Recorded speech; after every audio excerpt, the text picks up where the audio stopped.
오늘 말씀과 설교의 제목은 예수를 믿었던 이유라고 하는 제목을 가지고서 여러분들과 함께 말씀을 나누고자 합니다. 설교 제목에서 나와 있듯이 믿었던이라고 제가 말하는 이유는 옛날 이야기를 하려고 제가 제목을 그렇게 잡았습니다. 보통 예수를 믿는 이유 그렇게 이야기하는데 저는 믿었던 이유를 이야기하고자 합니다. 우리 신앙의 선조들이 예수를 믿었던 이유는 무엇이었는가?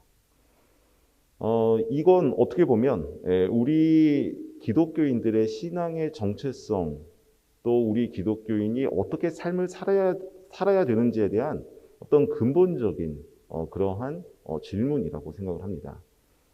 우리는 예수를 믿는, 또 우리가 예수를 따르는 이유는 무엇인가? 거기에 대해서 우리가 함께 우리의 신앙의 선조들의 이야기와 함께 제가 말씀을 나누고자 합니다. 우리가 읽었지만 우리가 오늘 읽은 이 에베소서 5장, 4장 22절에서 또 23절, 24절에 이르는 말씀은 우리 신앙의 선조들이 굉장히 애독했던 말씀이었습니다. 옛사람을 버리고 새 사람을 입으라 라고 하는 내용이죠. 자, 우리는 여러분 멋이라고 하는 단어 다 잘 알고 계시죠? 멋지다 할 때 그 멋. 그 멋이라고 하는 것은 과연 무엇일까? 우리 학교의 윤성범 학장님께서 솜씨, 멋이라고 하는 그런 걸 가지고서 쭉 그분의 어떤 신학적인 견해도 쓰셨는데요. 그 멋이라고 하는 것은 과연 무엇일까? 우리는 어떻게 해야 기독교인으로서 멋진 삶을 살까라고 하는 것을 우리가 또한 함께 생각하고자 합니다. 그 멋이라고 하는 것은 어울리는 것 같아요. 옷이 어울린다. 뭐를 했는데 정말 잘 어울린다. 라는 그러한 말, 그러한 뜻이 그 멋에는 담겨져 있는 것 같습니다.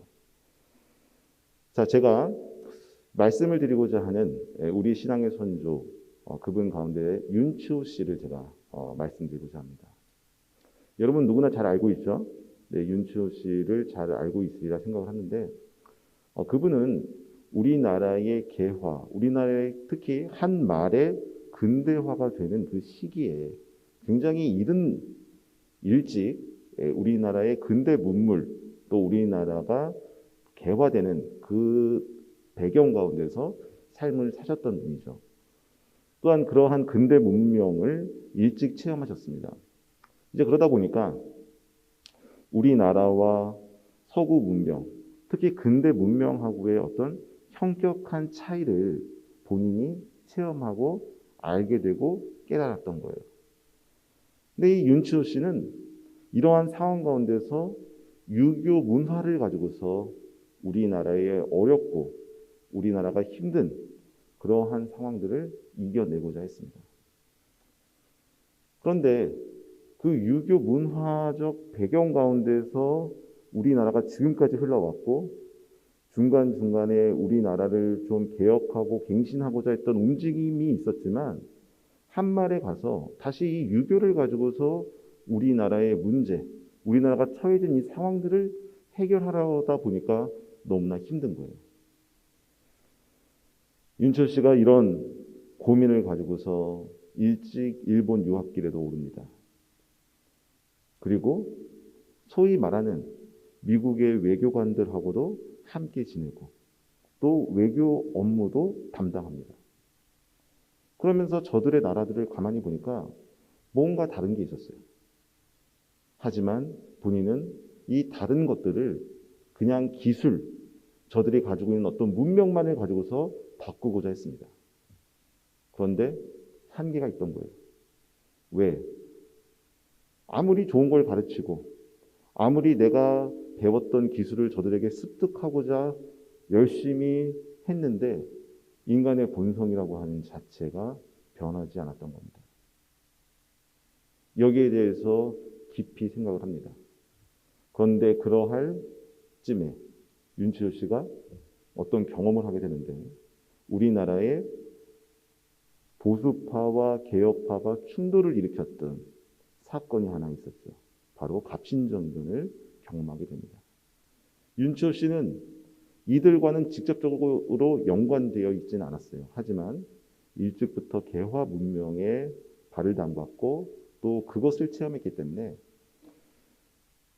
갑신정변에서 변란을 일으켰던 개화파들이 처형당하면서 윤치호 씨는 본인의 신변이 불안하게 되니까 망명을 가게 돼요. 아무것도 가져가지 않고 홀홀단신 상해로 명명을 갑니다. 그때 본인의 처지가 얼마나 딱딱했을까요? 본인이 사랑했던 식구들을 전부 두고 급하게 도망쳤던 그 윤치호 씨의 망명길. 그곳에서 상해 서원이라고 하는 중서 서원에 입학해서 윤치호 씨는 자기가 가지고 있는 이 고민을 해결하고자 공부를 계속하게 됩니다. 그런데 그 순간에 복음을 듣게 되는 거예요. 인간의 본성에 대해서 생각하게 됩니다.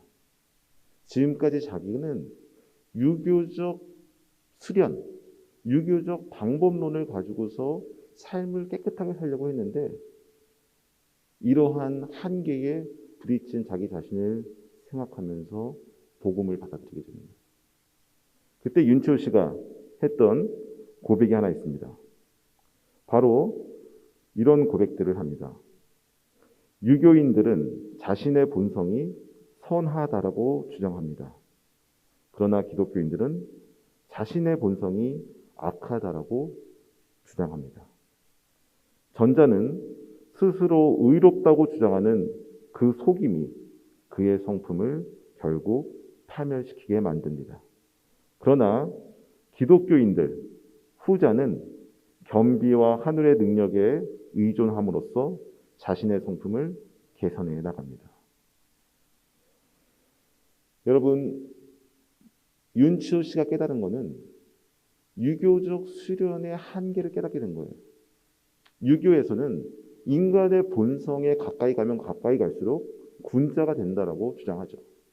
그래서 거울을 닦듯이 자신의 몸과 마음을 닦아 나가고 투명하게 만들면 만들수록 인간의 본성에 가까워지고 점점 성인 군자가 된다라고 주장을 하는 거예요. 하지만 이러한 삶을 본인이 자신에 대한 어떤 믿음, 자기가 착하게 살 거라고 하는 어떤 자신감을 가지고서 삶을 살아나갔지만 결국에 자기는 늘 똑같은 실수와 습관 때문에 자신의 삶이 반복되고 있구나라고 하는 것을 절실히 깨닫게 된 겁니다. 또 주변에 아무리 좋은 걸 가르쳐도 이러한 생활과 이러한 본성을 윤치호 씨가 봤기 때문에 우리 주변을 보더라도 이 인간의 본성이 바뀌지 않으면 우리나라가 바뀌지 않겠다라는 생각을 하게 됩니다. 결국 윤치호 씨가 예수를 믿었던 이유는 우리의 본성, 인간의 그 근원적인 것을 변화시키고 바꾸기 위함이었어요.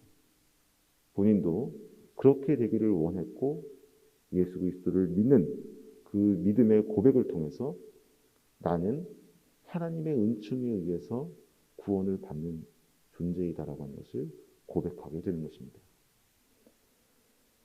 여러분, 그런데요, 예수를 믿는 이유를 분명하게 찾았던 사람들은 그의 삶 자체도 사실 굉장히 잘 연결이 되어 있다라고 하는 것을 우리는 알 수 있어요. 제가 앞서 말씀드린 대로 멋이라고 하는 단어를 말씀드렸죠. 기독교인이면 기독교인답게 살면 멋있습니다.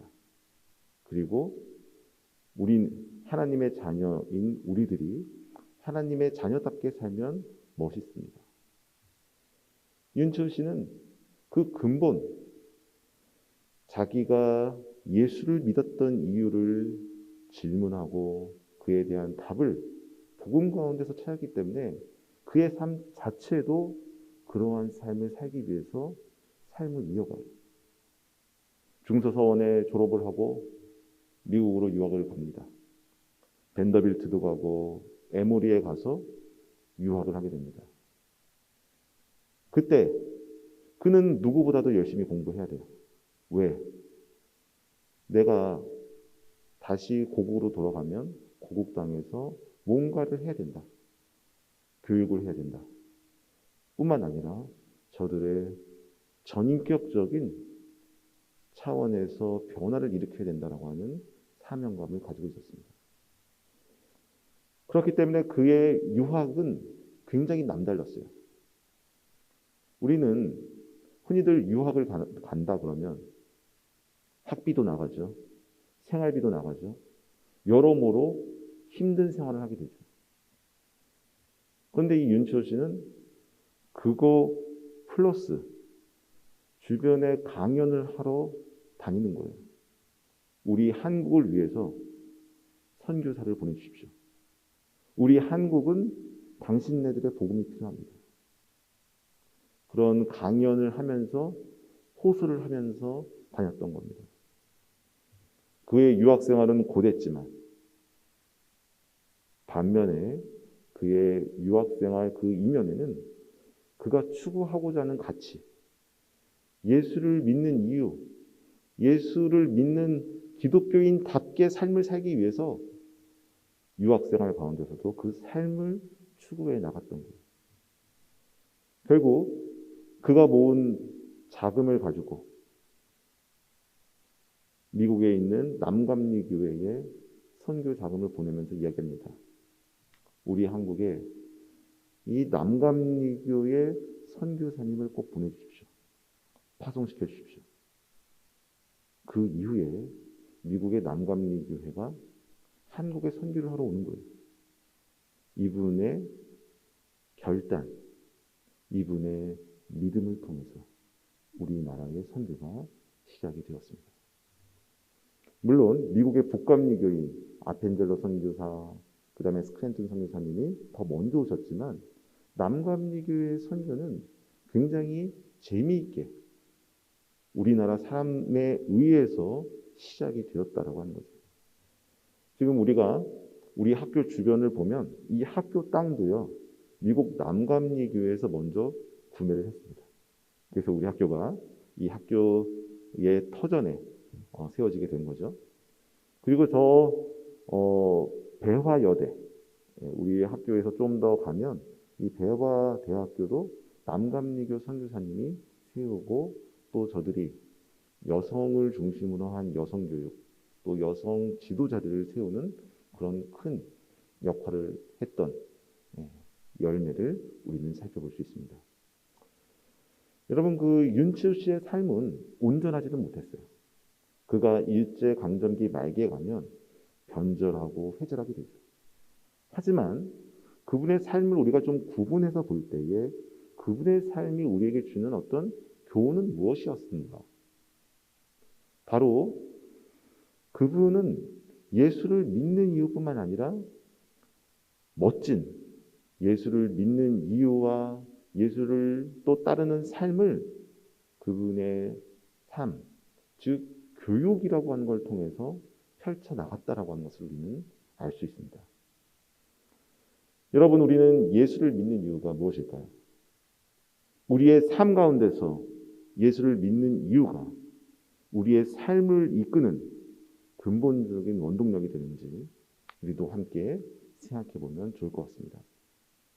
또한 우리가 함께 나누고자 하는 인물이 있는데 바로 최병헌 목사님입니다. 우리 학교 출신 목사님이고 또 정동 제1교회 담임도 하셨고 또 한국 최초의 어떤 소위 말하는 변증서도 적고 또 기록하신 분이 있죠. 여러분, 이분의 삶을 또 가만히 보세요. 이분은 유학자로서 삶을 굉장히 오랫동안 살았어요. 또 유학자로서 우리나라의 문제를 바라보고 이걸 해결하기 위해서 이분도 노력하셨습니다. 그런데 주변을 보니까 너무나 무기력했고 또 유학을 따른다라고 하는 소위 말하는 높은 고위에 있는 사람들이 타락한 모습을 계속 보게 되는 거예요. 이런 상황에서 최병원 목사님은 성경 말씀을 읽게 되고 또 복음을 듣게 됩니다. 그분은 이 귀한 복음을 내가 듣고 깨달았는데 어떻게 하면 우리나라 사람들에게 이 복음을 잘 전할까 고민이 되고 또 이것을 위해서 굉장히 많은 연구들을 하셨어요. 이분의 삶 전체를 보면 이 기독교의 복음을 우리나라 사람들에게 잘 이해시키고 잘 전달하고 잘 믿게 하기 위해서 그분의 연구 전체, 그분의 삶 전체가 바로 변증가로서 또 기독교를 잘 전하는 종교 비교가로서 삶을 사셨던 것을 우리는 알 수 있습니다. 성산명령, 만종일련, 그분의 책들을 다 보세요. 어떻게 하면 기독교의 복음을 한국인들에게 잘 이해시킬까? 여러분, 우리 학교도요, 사실 이러한 복음 전통이 있습니다. 사람들은 우리 학교가 진보적이다, 너무 앞서간다 이렇게 얘기를 하지만 절대 그렇지 않아요. 기독교의 복음을 한국인들에게 어떻게 하면 잘 설명하고 설득시키고 믿게 할 거라고 하는 그 사명, 그 전통이 우리 학교에는 강하게 내재되어 있습니다. 그렇기 때문에 다른 종교도 봐야 돼요. 왜? 우리가 전할 저 대상, 저 비기독교인들은 다른 종교도 안단 말이에요. 저들에게 복음을 전하기 위해서는 다른 것도 한번 우리가 봐야 됩니다. 왜? 하나님의 복음을 더 잘 전하기 위해서. 여러분, 최병원 목사님도 그랬지만 우리 학교가 가지고 있는 그 전통도 바로 이러한 복음을 남들에게 또 비기독교인들에게 더 잘 전달하기 위해서 노력했고 지금까지 이어져 왔다라고 하는 것을 우리는 알고 또 우리도 그러한 학교 생활 가운데서 여러분들의 소명도 깨닫고 여러분들이 예수를 왜 믿어야 되고 또 예수를 믿는 내가 앞으로 어떤 삶을 살아야 될까라고 하는 질문을 함께 가지는 그런 시간이 되었으면 좋겠습니다. 이상으로 말씀 마치도록 하겠습니다. 기도하시겠습니다. 하나님 감사합니다.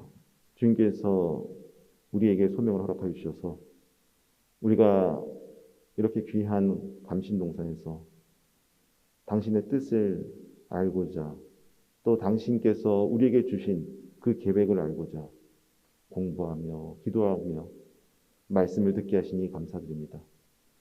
하나님, 우리의 삶을 통해서 당신께서 우리에게 이 삶에 존재하는 이유를 질문하게 하시고 또 우리가 예수 그리스도를 믿고 그분의 삶을 따르는 이유를 질문하고 생각할 수 있는 그런 귀한 시간 될 수 있도록 주님 축복하여 주옵소서. 이번 학기 가운데에 주님 우리와 함께하여 주시고 당신의 삶이 우리 삶 가운데 녹여나고 또 보여질 수 있는 그런 귀한 감시인들 될 수 있도록 축복하여 주옵소서. 예수님의 이름으로 간절히 기도하였습니다.